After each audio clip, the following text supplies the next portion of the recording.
All right. So, yeah, I'm keeping you away from lunch. I hope I'll be interesting enough so that you don't feel the hunger pangs.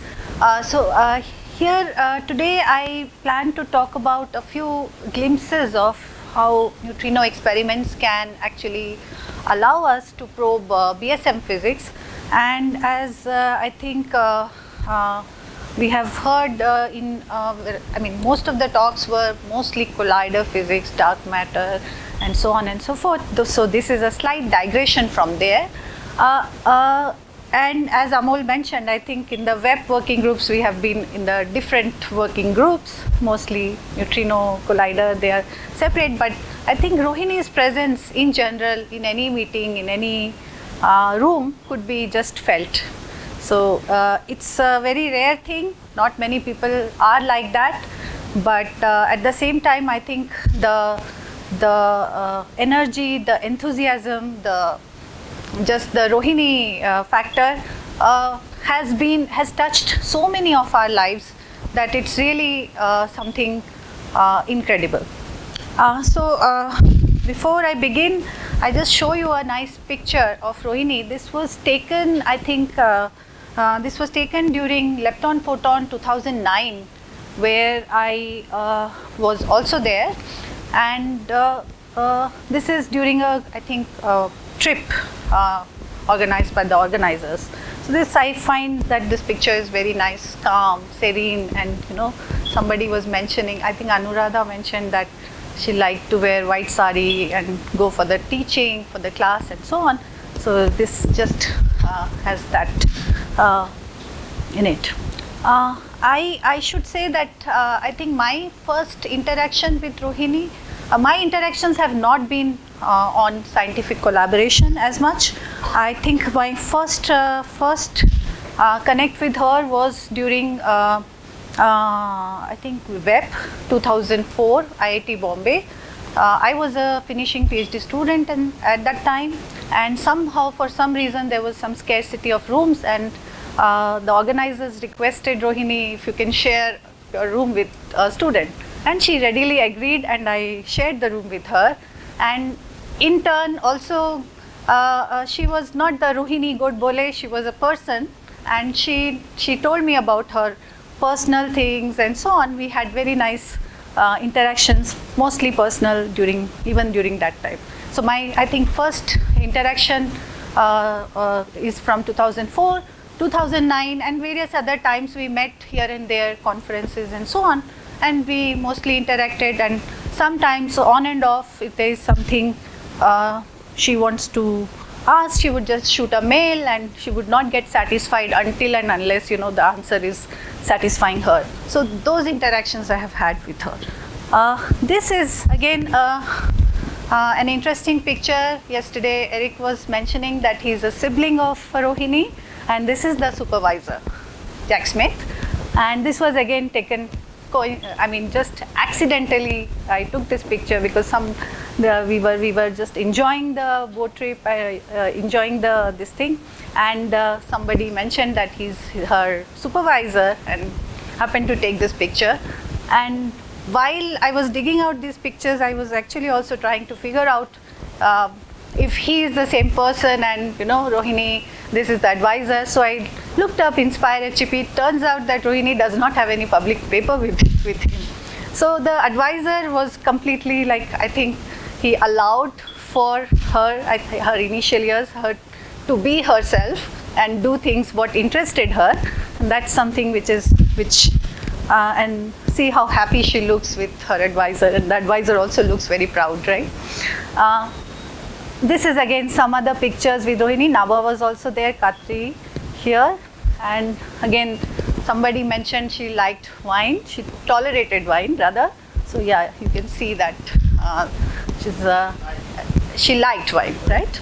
Okay, so she likes wine, and you see wine on the table, and you see everybody is listening. Mostly Rohini is the one who is conversing.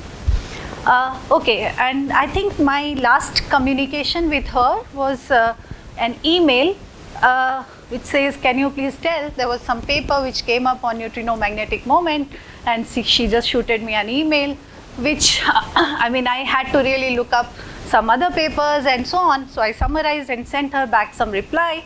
But this was my last email communication, and possibly this could have triggered a collaboration, which I think we are working on something, and we will most likely finish it and dedicate that work to her on spin flavor precision, magnetic moment, and sterile neutrinos in the supernova context.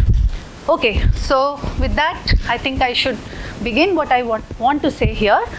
This is our small group, and Rohini has also been an advocate of gender equity, equality, and so on.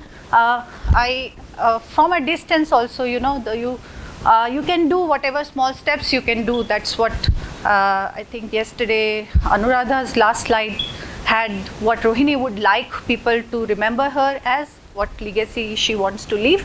So I think consciously or unconsciously, it turns out that I have 3 girls and 3 boys in my group who have, so three of them have already graduated.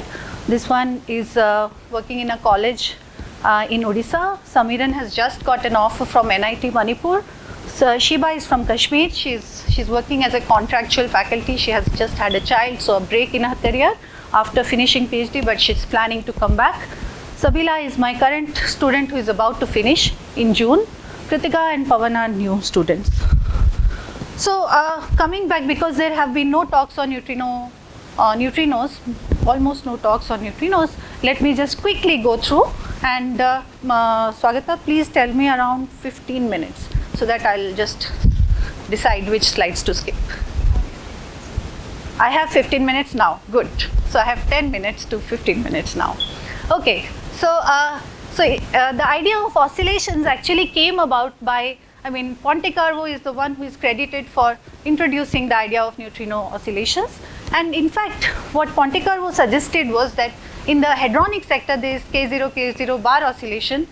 And he suggested that maybe neutrino oscillates into something like an antineutrino, because at that time, there was no possibility, only one flavor of neutrino was known. So, of course, originally his insight was very remarkable, but the initial idea of concept of flavor mixing and oscillation, which survives today, came from Maki, Nakagawa, and Sakata, and that's why these 4 names get the credit when we talk about neutrino mixing matrix. So this was the initial paper, and at that time, muon neutrino was already discovered. So nu mu, nu e to nu mu oscillations could be a viable possibility of explaining the anomalies. And then soon afterwards, Gribov and Pontecarvo also suggested that the idea of flavor oscillations among the 2 known neutrino types after muon neutrino was known to exist. So in general, these developments happened in parallel, and PMNS are the names who are credited for introducing the idea of neutrino oscillations. So now coming to a very simple-minded picture of how neutrino oscillations indirectly imply that neutrinos carry mass, and we need to explain how masses come about. So in general, one can say that if I have only one generation of particles, whether quarks or leptons, we can explain the mass term. If we have 2 generations, that's the minimal we require to explain neutrino mixing or mixing phenomena, whether it is K0 bar, K0 bar, or flavors of neutrinos. But one requires 3 generations or 3 family of fermions in order to explain something called CP violation. We had a nice talk in this session in the beginning on CP violation. So this is the general lore that this is the general understanding when one wants to explain mass mixing and CP violation in the standard model. It turns out that why is this so? So if I go to 2 flavor, why is it that I cannot, or 2 generations, why is it that we cannot introduce CP violation in the 2 generation game? It is because the mixing essentially comes due to a mismatch between the mass eigenbases and the flavor bases. So this is the term that comes in the middle, and it turns out that even if one can parameterize the mixing matrix, the 2 by 2 matrix, by 1 angle and 3 phases, one can actually get rid of these extra phases, and so there is only this matrix that is usually considered when one talks about 2 generations. So it's only a angle. This is the Cabibbo angle in the quark sector, but the same thing holds for the neutrinos. Neutrinos allow us for another interesting possibility, because they could be Majorana or Dirac, and if they are Majorana, such a rephasing does not work. One of the phases cannot be gotten rid of. So that's what is called the Majorana phase, and it comes as a diagonal 1 e to the I phi, something like that, and we'll see some consequences of that phase in a while. Okay, so they could be, so what about CP violation? CP violation historically came about from this landmark experiment where kaons were decaying into 2 possible final states with different CP. And this turned out that it was done in 1964. In 1973, Kobayashi and Masukawa actually were trying to explain this, had shown that with 2 generations it is not possible to have CP non-conservation in the Glashow-Weinberg-Salam theory, and they proposed ways to make that possible, which could also account for this experimental observation. And in few years later, I think this was proposed here, and few years later it was Sandeep Pakwasa, Sugawara, Maini and these authors who suggested that if we have 3 generations, we can actually account for the observed CP violation in the kaon decays. And then soon after, third lepton tau was discovered, and 1977 was the year when 3 neutrino mixing with the possibility of CP violation was actually suggested in this paper. Okay, so with this background, now let's come back to a 2-flavor neutrino oscillation scenario, where again I said that the mixing can be written down as a simple form, and the oscillation probability looks something like this. So it does not carry any, it only depends on the mixing angle and the delta m square, and nothing more than that. I will skip this. And in general, world is complicated, so we have 3 neutrino flavors, and if we have 3 generations, then we have this extra phase which we cannot get rid of, and that is what accounts for the observed CP or whatever the CP violation phenomena in neutrino mixing. And there are 3 angles and 1 phase, and there are some parameters that are here. The unknowns are CP violating phase, we do not know anything about that, sign of the larger mass splitting, and the octant of theta 2,3. So this is the present status, even though neutrino oscillations have been established, a Nobel Prize has been given, but yet we don't know these other open questions that are still lingering. And current experiments are actually going to address some of these questions. So how are these experiments going to address these questions? They are going to address by looking, if we want to look for CP violation, there are some quantities that can be constructed out, which are called asymmetries. So which are basically difference between the neutrino and the antineutrino probabilities for a given channel, and so on. And it turns out if we have 3 generations, simple conclusion that one can draw from CPT invariance and unitarity is that if we have CPT conservation, you see that there is no CP asymmetry in the survival channel. If the 2 flavors are the same, we don't see any CP asymmetry, and if unitarity is maintained, we also heard about unitarity in Veronica's talk. If unitarity has to be maintained, then the probabilities add up to 1, and that tells us that in the appearance channel, even though one can measure CP asymmetry, it turns out that irrespective of whichever flavors we consider, the CP asymmetry is proportional to 1 and single quantity, which is proportional to something called the Yarlskov factor, which depends on sign of delta, that delta which appeared in the mixing rate.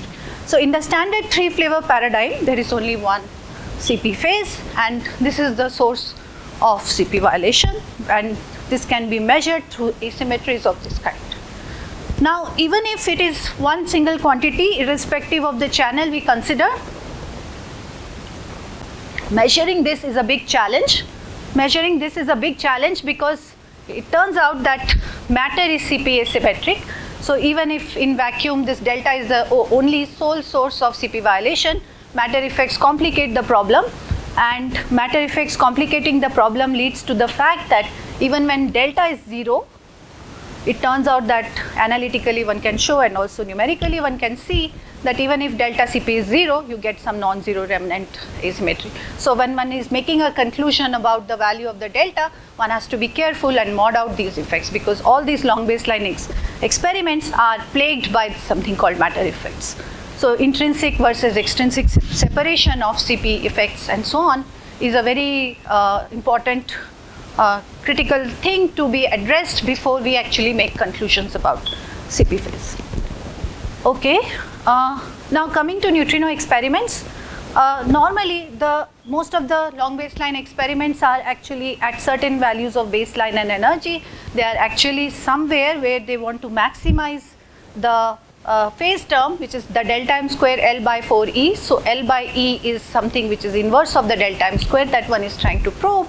So if it is delta m square 3,1, these are the experiments that are planned, and some have already been running, NOVA for example, MINOS and so on, and T2K. These are the experiments that are called the long baseline experiments, even though full spectrum has several other experiments, but here we will only focus on some of these experiments. So I'll just give you a quick glimpse of what we are looking at. So one of the experiments is called DUNE, which is in the US, and primarily the aim is to look for Cp violation and to address the issue of mass ordering and so on. But the other aim is also to look for new physics, non-standard interactions, presence of sterile neutrino, and so on and so forth. And so these precision experiments are also going to play a crucial role. Whether or not they would discover Cp violating phase, they would at least tell something, constrain the new physics much better. Okay, so this comes something about DUNE. So DUNE is an experiment where there is a muon type neutrino beam which traverses some distance, 1300 kilometers, and of course matter effects come in and so on. So if there is a sterile, extra sterile neutrino apart from these three active neutrinos, then can one constrain their parameter space within the experimental possibilities that are there? So something like high energy beams and using the near detector and so on. So this shows the effect of that. There is also something interesting that we say that two flavor neutrinos we cannot access Cp violation. So is there a scenario where you can go to a where you can actually access the within the two generation framework? Is there at all a possibility that one can access the Majorana phase in a neutrino mixing? It turns out that the answer is yes. And in general, this whole branch started out with something called PT symmetric non-Hermitian Hamiltonians, where you write down a general form, you write down the eigenspectrum, and you see that the eigenvalues are real for certain choice of these parameters. So some beyond a certain value, you have real eigenvalues, otherwise you have complex pairs, and one can actually resolve these two different regions and look at separately, and the center point is called something called exceptional point, and there is a lot of interesting stuff that one can do here. But this is a more general two-level system. It turns out, coming back to the question of Majorana phase, it turns out that there was a conclusive paper by Carlo Giunti which said that you cannot have a Majorana phase playing a role in neutrino oscillations as long as it comes as a diagonal. But recent works in this line have been in the two flavor and three flavor context. Some work by Amol and collaborators, where it was shown that the proper treatment with neutrino decay, if you have off-diagonal terms, has to be done. You cannot assume the same eigenstates and so on. And there it turns out that you can see the effect of that Majorana phase. I will show you in a minute. And same is true for three flavor, and we have done some work in that regard for some of our students, and Ujjwal is there in the audience. So this is about the two flavor case. You have this Majorana phase sitting here. In the non-Hermitian context, we can write down this extra piece as this. These off-diagonal terms here are very, very important. If decay matrix has off-diagonal components, then it actually leads to observability of this Majorana phase which sits in the diagonal. So one can ask then whether or not where we can see the effect of decay, but that's a question. 1 or 2 minutes, I'll finish. But one can pose that question and ask, but technically, I mean, analytically speaking, And if we do a correct treatment, it turns out that this is possible, and it will actually lead to, because these are also phases, these are complex entries, can lead to more sources of CP violation. So there can be CP violation due to delta phase, there could be CP violation due to the these decay phases, and so on and so forth. And again, the situation becomes more complicated when we put in the new physics. This is something where we looked at something called temporal correlations. So foundations of quantum mechanics using neutrinos, two-level system, and so on. And it turns out that we can actually distinguish between Dirac and Majorana by looking at this temporal. Just by using those probability expressions, we can actually say something about Dirac and Majorana here using those correlations. This is the work which recently our student, my student, and now she was a master's student with Ujjwal, I think, and Newton, who is now at IIT Bhubaneswar. Newton visited me, and then I think we got together and we looked at this effect of Majorana. Sorry? Yeah, this is, so I have a paper with Newton.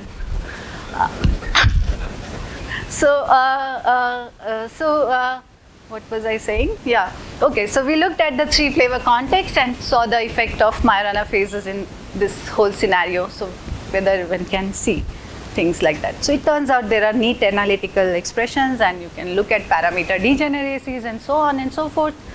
There are also questions of whether one can distinguish between the standard and the 3+1, meaning 3 active and 1 sterile. Turns out that for different long baseline experiments, some are sensitive, some are not. And this is also something my student has looked at. This is something which is just looking at energy resolution. And while I show this, I am reminded of, again, Rohini, because there was a conference in Shiv Nadar University, I think 2023, if I am not wrong. She could not come. She was online. She was listening to all the talks very meticulously. And there was something, so experimental details, you have to be very precise and careful with Rohini because she catches you. So I mentioned something about the resolution, and I forgot what energy resolution has been put in the analysis. So she immediately asked me, I immediately sent her a reply, and then a few communications, and then she was satisfied. So yeah, I mean, I think she was a physicist, a broad physicist, connecting different disciplines. It did not matter. Her presence was very valuable in any gathering, any audience, and her comments were genuinely coming out of interest, not for any other reason, and that's what I think made her very special. So I think I will just close with this. Thank you for your attention, and questions, comments are welcome.